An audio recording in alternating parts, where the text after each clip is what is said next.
A justiça brasileira vem buscando cada vez mais mecanismos para defender vítimas e testemunhas de crimes sexuais durante julgamentos e prestação de depoimentos. Nesse sentido, em novembro deste ano foi aprovada a Lei Mariana Ferrer, que trata do tema. O objetivo é evitar que haja constrangimento durante as audiências. A lei foi inspirada no caso da influenciadora digital Mariana Ferrer, que denunciou ter sido dopada e estuprada durante uma festa em Santa Catarina em dezembro de 2018. Na época, imagens dela no evento circularam na internet. Durante o julgamento, a defesa do acusado fez menções à vida pessoal de Mariana, inclusive apresentando fotografias íntimas da influenciadora. O julgamento terminou com o réu sendo inocentado por falta de provas. Apesar disso, o caso resultou na Lei Mariana Ferrer, que foi sancionada sem vetos pelo presidente da República no dia 22 de novembro deste ano e publicada no Diário Oficial da União no dia seguinte. A lei prevê punição para atos contra a dignidade de vítimas de violência sexual e das testemunhas no processo durante julgamentos. A legislação proíbe, por exemplo, o uso de linguagem, informação ou material que ofendam os envolvidos. A nova lei ainda aumenta a pena para o crime de coação no curso do processo, que já existe no Código Penal. O ato é definido como uso de violência ou grave ameaça contra os envolvidos em processo digital para favorecer interesse próprio ou alheio e recebe punição de 1 a 4 anos de reclusão, além de multa. A pena fica sujeita ao acréscimo de 1/3 em casos de crimes sexuais. E vamos repercutir esse assunto agora, conversando ao vivo com a delegada Jane Klebia, que é da 8ª Delegacia de Polícia aqui do Distrito Federal. Olá, delegada, seja bem-vinda. Muito boa tarde para você. Rafaela, é um prazer enorme falar com você e vamos tratar desse tema tão importante. Mais uma lei que vem para esse arcabouço jurídico para fortalecer o respeito às mulheres. Que ótimo. Então fala para a gente que vai mudar na prática agora e ali no momento em que alguma irregularidade for detectada pelo juiz, a ação deve ser imediata, delegada? Sim, nós víamos isso como uma prática muito corriqueira. Em determinadas situações, especialmente quando era um crime sexual, por exemplo, tentar desconstruir a boa fama da mulher para dizer de forma subliminar ali que ela seria a responsável pelo crime que sofreu. Então, essa lei vem por termo acabar com isso. Por exemplo, se em audiência o advogado tentar trazer alguma coisa fora do contexto, o juiz deve impedir palavras fora de contexto, termos, imagens, como aconteceu no caso que originou essa lei 14.245. Quem deve tomar a primeira providência? A lei atribui ao juiz. O juiz deve prontamente, por termo, dizer não e não aceitar isso no processo. E se não acontecer, por exemplo, o juiz entender que é cabível, a parte, por meio do seu advogado, deve pedir que aquela imagem, ou que aquele texto, ou aquela frase, o que foi dito, conste em ata, para que depois ela se utilize dessa ata para buscar a reparação. E aí a reparação penal, administrativa e a reparação civil.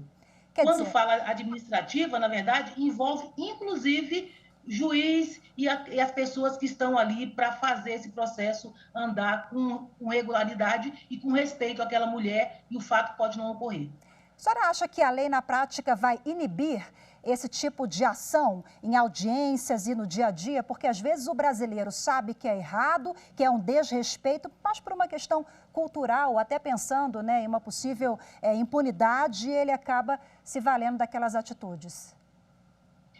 Infelizmente, nós ainda vivemos em um cenário social em que o que nos obriga é a lei. Então, essa lei vem, por vontade ou não das partes, impor esse respeito. Então, não existe... O bom seria que fosse uma coisa natural, mas a lei vem impor. E a mulher, a parte, ela precisa fazer valer isso. Se na hora as pessoas não estiverem muito acostumadas, é uma lei nova, e o juiz deixou passar, o advogado deve pedir que conste e ela tem que buscar a reparação. E eu acredito que com reiteradas punições a partir dessa nova lei, isso vai se tornar uma coisa mais corriqueira e mais normal. Nós não podemos permitir que a mulher que já é vítima seja revitimizada, que essa lei vem para coibir isso, é a revitimização da mulher que já sofreu. Então, ela fica constrangida em audiência, por exemplo, quando tentam dizer que ela não tem aquela boa fama.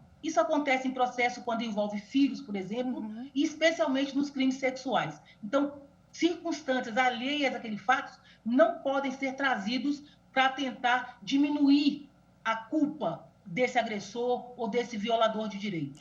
E hoje, como as sessões são gravadas, audiências também, a tecnologia ajuda muito, né, numa possível materialidade ali daquela conduta inadequada e para que essa vítima, às vezes, percebe depois, né, que se sentiu ofendida, ou que ela foi exposta naquele momento, às vezes no momento, no calor da emoção, ali ela não se identifica como vítima. Essas gravações podem ajudar também, né?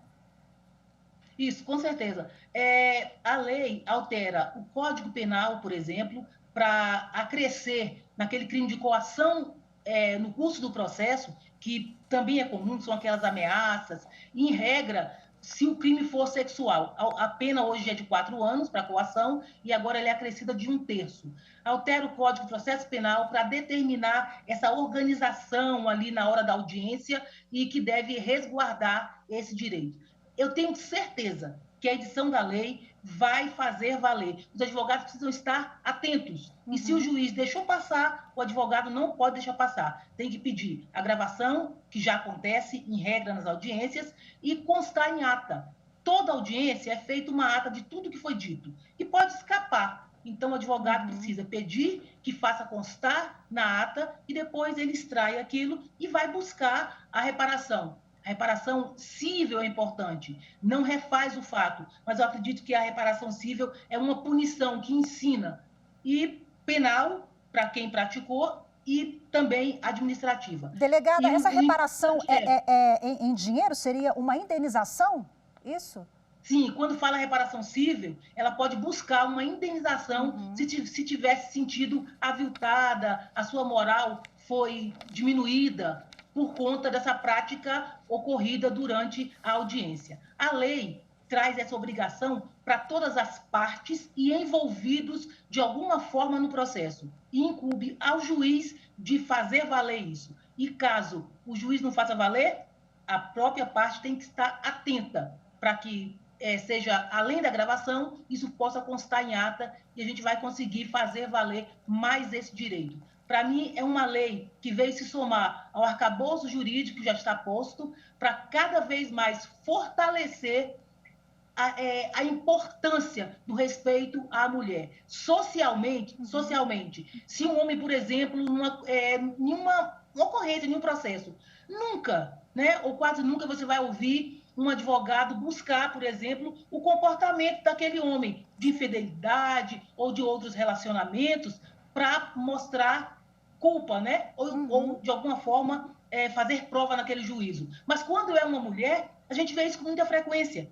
Tentam mexer na boa fama, no que ela representa socialmente e dizer que ela é menor por causa desse ou daquele comportamento. E, geralmente, são situações alheias ao processo. Isso é muito comum. E agora nós temos aí uma lei que impede isso. Tem que se ater aos fatos e não trazer fatos exteriores para tentar diminuir essa mulher e, de alguma forma, até excluir a culpa, especialmente nos crimes sexuais.